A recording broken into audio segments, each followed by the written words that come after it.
Sebelum melanjutkan, jangan lupa subscribe dulu. Terima kasih. Bab 164, mantan istri menikah lagi. Chaiden adalah keturunan keluarga terpandang di negara itu.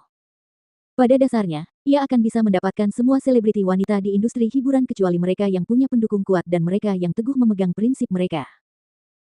Beberapa selebritis akan secara eksplisit menyatakan harga yang mereka tawarkan, sementara yang lain akan tidur dengannya secara gratis karena mereka ingin menikah dengan keluarga kaya. Maggie berasal dari latar belakang keluarga biasa-biasa saja dan tiba-tiba menjadi terkenal karena sebuah acara realitas dan menjadi idola banyak anak muda.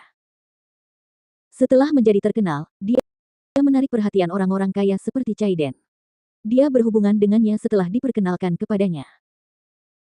Faktanya, para selebriti juga suka berkencan dengan keturunan orang kaya raya atau melakukan one night stand dengan mereka, bukan hanya karena uang. Nah, banyak dari mereka yang meraup penghasilan besar dari hasil kerja mereka sendiri. Hal ini terutama terjadi karena beberapa selebritis tersebut, terutama yang memiliki image idola, kerap dilarang keras untuk berkencan oleh agensi manajemen mereka. Namun, jatuh cinta adalah hal yang tak terelakkan bagi kebanyakan orang. Tidak ada seorang pun yang ingin menghabiskan 100% waktunya di usia 20-an, yang merupakan tahun-tahun terbaik dalam hidup mereka, hanya untuk bekerja. Namun, jika mereka jatuh cinta, mereka harus menyembunyikan hubungan mereka dari publik, dan berkencan dengan orang biasa membawa risiko yang lebih besar. Bagaimana jika orang biasa hanya memanfaatkan mereka untuk pengaruh atau mengekspos romansa mereka untuk kepentingan pribadi lainnya? Oleh karena itu, berpacaran dengan keturunan yang super kaya merupakan pilihan terbaik karena harga diri juga penting bagi mereka, dan mereka biasanya tidak akan memamerkan hubungannya dengan selebriti. Jam 7 pagi. Villa Giok. Jordan sudah mandi dan membuat sarapan. Ia menepuk Victoria yang masih tertidur dan berkata, "Sayang, sekarang jam 7 pagi. Sudah waktunya kamu berangkat kerja." Jordan masih belum tahu bahwa Victoria kini sudah kehilangan pekerjaannya. Victoria membuka matanya dan berkata, "Aku tidak enak badan. Aku tidak akan pergi hari ini." Jordan menyentuh dahi Victoria dan mendapati bahwa dia tidak demam, tetapi dia menyadari bahwa Victoria tampak sangat lelah. "Victoria, apa yang membuatmu merasa tidak enak badan? Apakah kamu ingin aku mengantarmu ke rumah sakit untuk memeriksanya?" Victoria menggelengkan kepalanya dan berkata, "Aku akan baik-baik saja setelah tidur sebentar lagi. Kau tidak perlu repot-repot memikirkanku. Lanjutkan saja pekerjaanmu." Sejak Jordan mulai hidup bersama Victoria, ini adalah pertama kalinya dia jatuh sakit. Melihat dia tidak sehat, bagaimana Jordan bisa tenang meninggalkannya sendirian di rumah? Ia hanya memperoleh sekitar $1.000 sebagai kurir pengantar, yang menempatkannya dalam golongan miskin di kota metropolitan kelas 1 seperti New York City. Hampir tidak ada yang mampu ia beli dengan upah yang sangat sedikit. Jordan sebenarnya tidak miskin, jadi kehilangan pekerjaan tidak menjadi masalah baginya. Karena itu, Jordan tidak pergi bekerja dan tinggal di rumah bersamanya. Pada pukul 10 pagi, Jordan sedang minum teh di ruang tamu dan membaca edisi terbaru majalah bisnis Forbes. Tiba-tiba dia mendengar keributan di luar villa. Ada banyak mobil mewah yang melaju masuk, dan ada bunga di setiap mobil. Bagian depan Mercedes-Benz G-Wagon di depan konvoi dihiasi dengan karangan bunga berbentuk hati.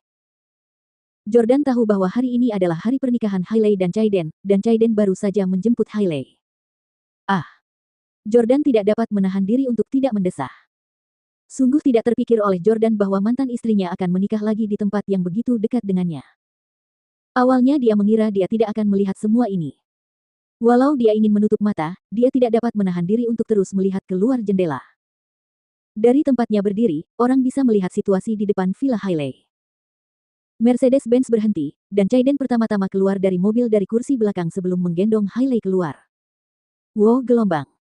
Penonton bersorak kegirangan, dan banyak yang menyemprotkan benang pesta. Mengenakan gaun pengantin putih, Hailey tersenyum bahagia saat digendong Chaiden. Hailey Camden. Melihat pemandangan ini, Jordan merasa sedikit masam. Dia membenci Hailey dan pengkhianatannya. Dia juga tidak lagi mencintainya. Bagaimanapun, mereka berdua telah menikah selama 3 tahun, dan belum lama sejak mereka berpisah. Jordan belum sepenuhnya melupakannya, jadi dia masih kesal melihatnya menikah dengan pria lain dalam waktu sesingkat itu. Baru sebulan yang lalu, dia masih digendong di lenganku dan memanggilku dengan sebutan suaminya dengan genit. Dia meminta ciuman pagi setiap hari dan bersikeras minum air lemon buatanku. Ketika saya memikirkan kejadian ini sekarang, rasanya seolah-olah kejadian itu terjadi seabad yang lalu. Betapa memabukkannya kenangan indah itu. Hailey tidak akan mengenakan gaun pengantin dan berbaring di pelukan Chaiden jika Jordan tidak berpura-pura dikeluarkan dari keluarga Stele. Sayangnya, tidak ada jika di dunia ini. Jordan harus melakukannya. Tepat saat Jordan merasa bernostalgia dengan masa lalu, ia tiba-tiba melihat sosok yang dikenalnya melalui jendela dari lantai hingga langit-langit. Itu Stella. Stella ada di sini. Dia pasti ke sini untuk mengunjungi Victoria. Setelah Jordan melihat Stella, dia segera meletakkan cangkir tehnya dan keluar dari villa untuk menyambutnya. Nona Weston. Jordan berjalan mendekat dan memanggil Stella. Saat ini, Chaiden sudah menggendong Hailey ke dalam villa, dan sekelompok teman-temannya juga mengikutinya. Dia sedikit terkejut melihat Jordan. Oh, itu kamu, Jordan. Jordan bertanya, Nona Weston, apakah Anda ke sini untuk mengunjungi Victoria karena Anda tahu dia sedang tidak enak badan? Kalian berdua benar-benar sahabat karib. Yang mengejutkannya, Stella tampak sedikit canggung saat bertanya, Victoria sedang tidak enak badan. Ada apa dengannya? Jordan penasaran. Kau tidak tahu. Bukankah dia sudah memberitahumu bahwa dia akan mengambil cuti sehari? Libur sehari. Stella menebak bahwa Jordan masih belum tahu apa yang sedang terjadi dan berkata, Jordan, Victoria belum memberitahumu, kan?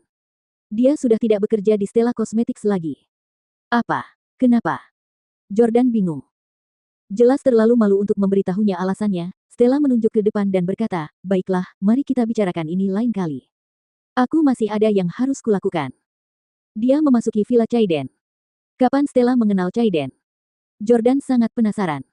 Jika Stella sudah lama mengenal Chaiden, dia pasti sudah membicarakan hal ini saat dia datang kemarin malam. Mungkinkah dia baru saja mengenalnya? Jordan tidak punya waktu untuk memikirkan hal ini. Yang ingin dia ketahui sekarang adalah situasi Victoria. Victoria. Jordan berlari ke kamar dan membangunkan Victoria. Victoria, apakah kamu tidak bekerja di Stella Cosmetics lagi? Victoria juga sudah bangun sejak lama, dan setelah duduk, bertanya, bagaimana kamu tahu? Jordan berkata, aku baru saja melihat Stella di luar pintu. Apakah dia datang untuk mengunjungiku? Jordan menggelengkan kepalanya dan berkata, dia di sini untuk memberi selamat kepada Chaiden dan Hailey. Hah? Victoria tertawa menghina. Sesungguhnya, persahabatan yang terbentuk dari pertemuan biasa, semuanya berdasar pada minat. Stella tahu betul bahwa Chaiden akan membawa Victoria ke jalan buntu, namun dia tetap berteman dengan Chaiden. Namun, Victoria tidak menyalahkannya karena memang begitulah bisnis.